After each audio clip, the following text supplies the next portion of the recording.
What is at the heart of Machiavellian politics? When you hold power, there are others who crave for your power. They are creeping to dethrone you and one day get rid of you. And as a Machiavellian political politician, you must be prepared to identify and neutralize those elements who want your power at your cost. If you spoil yourself and indulge in moral politics, you fall victim of your naivety by underestimating your enemies and the dangers and the threats they can inflict on you. There are immense historical examples of naive and weak politicians who fell prey to their political predators. I present three examples where Machiavellian politicians won over the naive and weak ones and eventually killed them. Number one, Julius Caesar, the Roman dictator, who started his new reforms during his reign to power and with a good will to strengthen the landless poor by giving them land and lowering taxation for them. His reforms were seen with suspicion by Rome's aristocracy, however, that finally led to his assassination.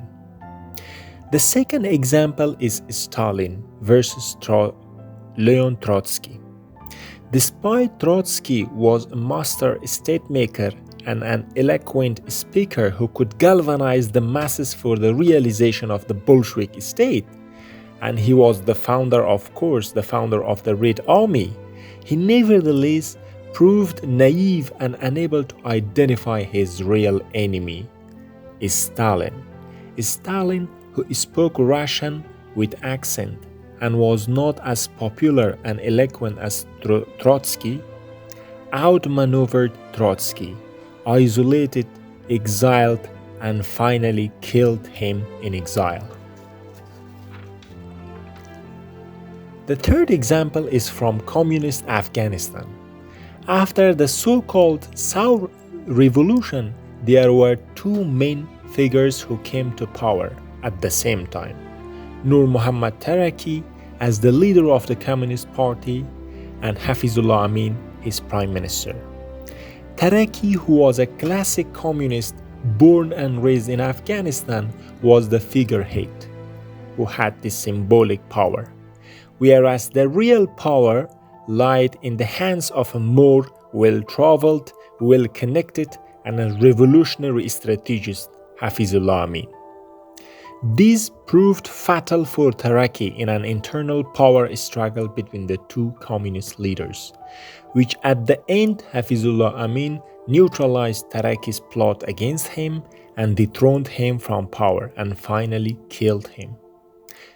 What are the conclusions that we can draw? Number one, it's not all about gaining power, but also how to retain and preserve it. Number two, in undemocratic political systems, nothing is predictable, and it is impossible that two individuals exercise the same authority on the same land. And it gets almost inevitable and unavoidable that one of them plot against another to take the whole power in his hands. Machiavellian politics is an integral part of any undemocratic political system. The key is that there is always someone who could plot against your power. If you want peace, be prepared for war.